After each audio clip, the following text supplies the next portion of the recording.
before Felda, life in the countryside was full of struggle and silence. Many had to leave their village and move to big city, which became crowded and heavy with people searching for a better life. In the old days, rural families worked on weak, empty farms that could barely feed them. There were no stable jobs, no chances, and no land that could cool their own. This was the world before Felda, a world where thousands of Malaysians were left behind. And from this pain came a dream to build a new home, new farm, and new hope for the people who deserve a second chance.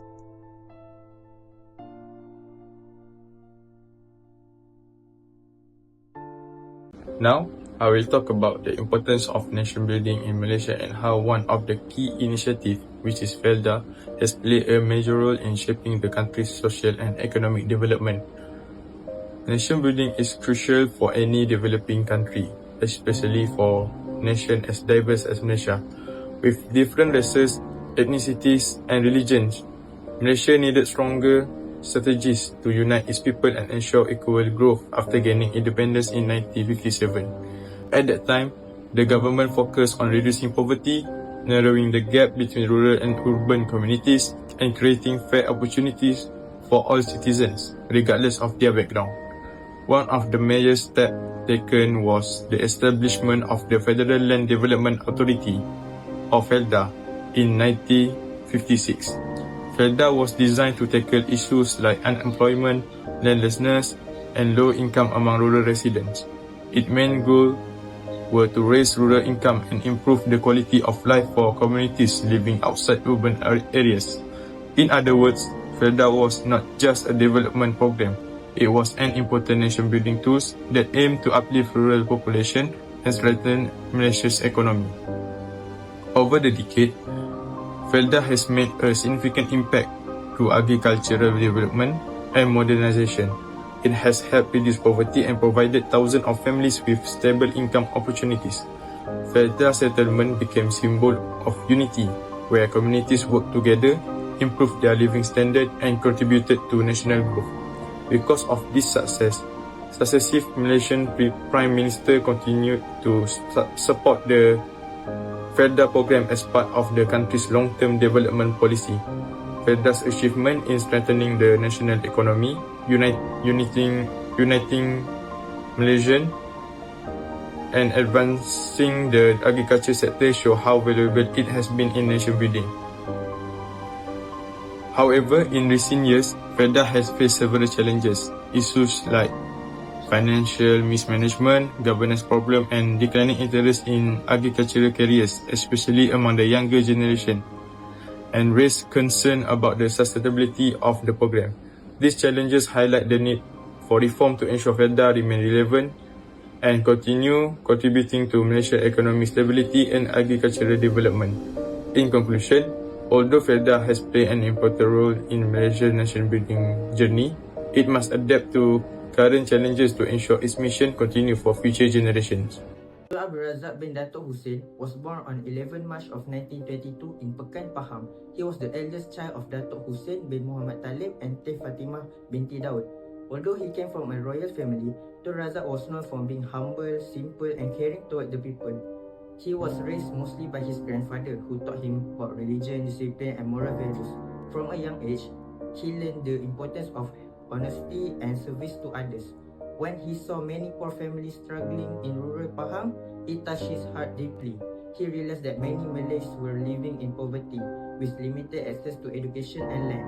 Because of this, he made it his life goal to help the poor and to build a fair society for everyone. This strong sense of care later influenced many of his national development plans. When he became the Malaysia's second Prime Minister, he worked hard to bring progress to the rural population. His compassion and leadership eventually led to the creation of Felda, which helped thousands of poor families start a better life. Now, moving on to his educational background. Tun Abdul Razak started his study at the Malay College Kuala Kangsar, or MCKK, in 1934. At MCKK, he learned English, leadership, and teamwork. The school focused on building character, and this helped shape him into a confident and responsible young man. In 1940, he continued his study at Raffles College in Singapore, one of the top institutions at that time. However, his education was stopped because of the Japanese occupation during World War II. After the war, he went to London to continue his studies in law at Lincoln Inns, one of the oldest law school in England. He graduated as an Arthur barrister in 1950, becoming one of the first Malays to do so. This education gave him deep knowledge about law, justice, and good governance. It also opened his mind to how a nation could progress through fair policies and equal opportunities. When he returned to Malaya, he used this knowledge and values to serve the people and plan Malaysia's development with fairness and vision. So, about his political involvement, during his studies in Britain, Tun Abdul Razak was actively involved in the Kesatuan Melayu Great Britain, where he promoted Malay unity and independence. Early in his political career, he became the Deputy President of UMNO in 1951 and served as Assistant State Secretary of Pahang. At the age of 33, he became the youngest Chief Minister of Pahang and won a seat in Malaysia's first general election, demonstrating the trust of the people.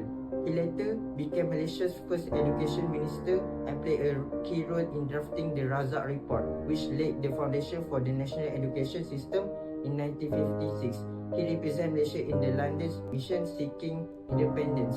And after independence in 1957, he served as Deputy Prime Minister and Defence Minister. He also held the portfolio of Minister of National and Rural Development, during which he created the Red Book and Green Book to Rural and Agricultural Development. Finally, in 1970, Tun Abdul Razak became the Malaysia's second Prime Minister, leaving a lasting legacy as a nation builder, education reformer, and champion of rural development.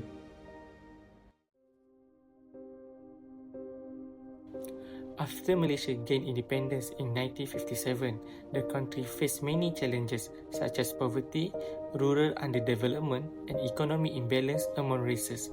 In these crucial years, one leader played a major role in transforming the nation, Tun Abdul Razak, known as Bapa Pembangunan and the Father of Development. In 1971, Tun Abdul Razak introduced the New Economic Policy or NEP. This policy was created after the racial riots of 1969, which highlighted deep economic inequalities. The goals of NEP were simple but powerful: reduce poverty for all Malaysians and restructure society so that economic activities were no longer divided by race. NEP helped lift millions out of poverty, grew the middle class, and created more opportunity for the Bumi Putra community to participate in business, education, and professional field. Thanks to NEP, Malaysia moved closer towards unity and economic stability. In 1965, Tun Abdul Razak transformed RIDA into MARA, an agency designed to support Bumi Putra development in education and entrepreneurship. Under his leadership, MARA grew quickly. Institutions such as MRSM, MARA College, UniKL, and later UiTM become platform to develop skilled professionals. MARA also provides scholarship and loans. Since 1966, it has funded over 500,000 students, helping them become engineers, doctors, architects, and accountants, and more. One of the Tun Abdul Razak's most impactful contributions was the creation of Felda. He saw that many rural Malays live in poverty with no land or stable income. His solution was visionary: give land to the poor, help them farm it, and support them to build a better life. In 1958, the first Felda settlement opened in Lurah Bilu. Each family received a land, a house, and support to grow crops like rubbers and palm oil. But Tun Abdul Razak believed that development was more than just giving a land. He ensured that the settlers had school so that the children could get a proper education, a clinic for healthcare accesses, and basic facilities to improve quality of life. Many Felda children grew up to become lawyers, professionals, and successful leaders. This showed the long-term impact of Tun Abdul Razak's vision. Through the NEP, MARA, and Felda, Tun Abdul Razak transformed Malaysia's economics and social landscape. His idea reduced poverty, expanded education, and gave opportunities to generation of Malaysian. That's all. Thank you. The challenges faced by Tun Abdul Razak in building Felda. The first one is Malaysia got limited financial resources. Why? Because Felda is all about rural development, especially in terms of agriculture and also farming sector.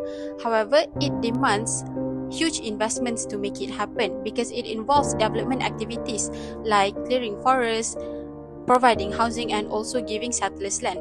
So, during that time, Malaysia does not have that much financial resources, so it might be difficult for the government to make it happen. Therefore, the government got no choice but to make foreign loan with the World Bank.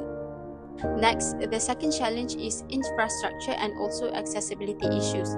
Unreachable land areas like in Pahang, Negeri Sembilan, and also Johor were chosen because these places are unoccupied and also suitable for agriculture sector. However, these places got very little basic necessities like basic road access, transportation systems, and also utilities like clean water, electricity, and also basic medical facilities, which will make it difficult for the settlers that will move there permanently to live. So, without these basic necessities, it will be hard for the development project to continue, and the outcome of the progress will be much more inefficient. Therefore, the government need to settle this issue, which is to provide the basic facilities first. Only then the government can continue with the development project. Next, the third challenge is political and also public pressure. After the racial riot happened on May 16, 1969, the process of negotiating with one another among citizens become crucial and also slower because the tension after the conflict remains. This results in delayed implementations and also slower management issues. Consequently, there was a strong pressure that Tun Abdul Razak need to face as he needed to use the Felda not only for rural development but also as a tool to eradicate poverty and enhancing national unity among Malaysians. All of these objectives goes under the national economic policy. In the early years of Malaysia, many families from rural areas live in poverty with little land and limited income. Felda was created to give this family a new beginning. Poor villagers were moved into new developed settlement where each family received a land, a home, and support to start fresh.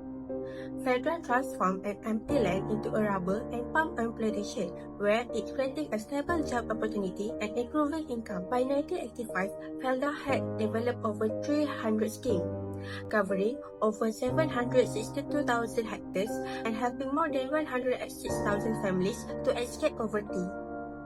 Originally created to help poor farmers, Felda later grew into rural major development effort that brought roads, clinic, school, and training center into many underserved areas. For many families, Felda turned their struggle into stability and gave a real chance for a better future.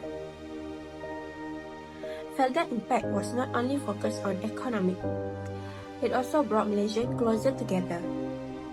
Settlers from different states and backgrounds lived side by side in the same communities, working on the same land and sharing the same challenges. This daily cooperation helped in building friendship, respect, and a strong sense of togetherness. Felda settlements become a place where unity grew naturally, which is reflecting the values of Rukun Negara. National leaders recognize this impact.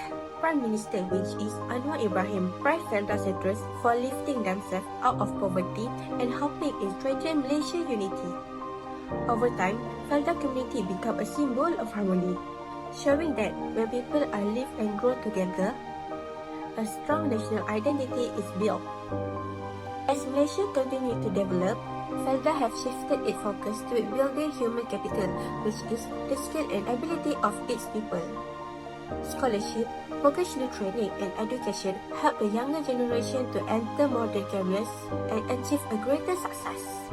Many children of settlers went on to become a teachers, engineer, and business owner. It's showing how education can change a rural community. Felda also embraced modernization through settler development program, With a partnership with Ministry of Rural and Regional Development, settlers have received digital training and business support. But Felda didn't stop there. In recent years, it joined national effort to bring digital access and modern infrastructure into the rural area. Through this smart partnership, the authority pledges to expand their network coverage. It helped in ensuring Felda and other rural communities are not left out of 5G connectivity. With better internet access, settlers now have a tool to embrace the digital economy, start online business, and access global information. It bridging the gap between rural and urban life. Felda journey show how traditional agricultural program can transform into modern engine of opportunity, education, and growth. Felda is more than just a land development authority.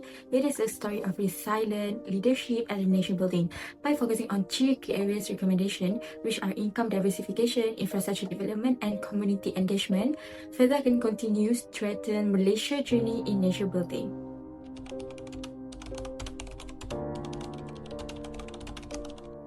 So the first recommendation is Felda should diversify its source of income. As for today, Felda relies heavily on the palm oil, but Malaysia itself depends too much on the food import. This creates the weaknesses for the nation in order to achieve the development. So Felda can diversify its source of income by expanding into agro-food production sector. By the expansion to a wider variety of crops, Felda will be able to reduce that dependence, create new income stream, and also contributing in strengthening a national food security. This directly supports the Sustainable Development Goal number 2, which named as Zero Hunger.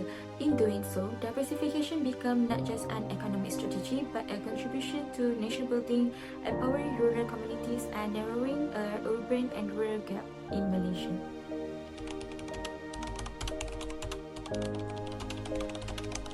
Strengthen the infrastructure is the second recommendation, as reflected in the challenge.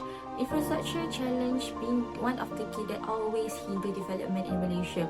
Infrastructure is the one of the backbone of rural development and a pillar of the nation building.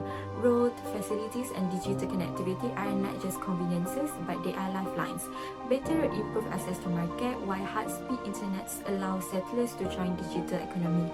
Modern infrastructure also ensure resilience against challenges, while fostering cohesion and sustainable growth that strengthen the nation as a whole.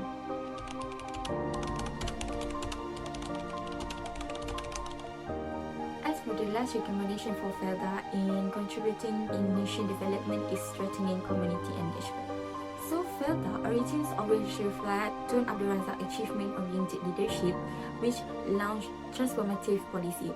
While effective, this can always limit the stakeholder input. As for today, nation building requires participation. By involving settlers in planning through consultation and citizen assemblies, Felda can ensure that communities shape the program that affects their life. This builds trust, strengthens the social cohesion, and empowers settlers to contribute directly to the nation development.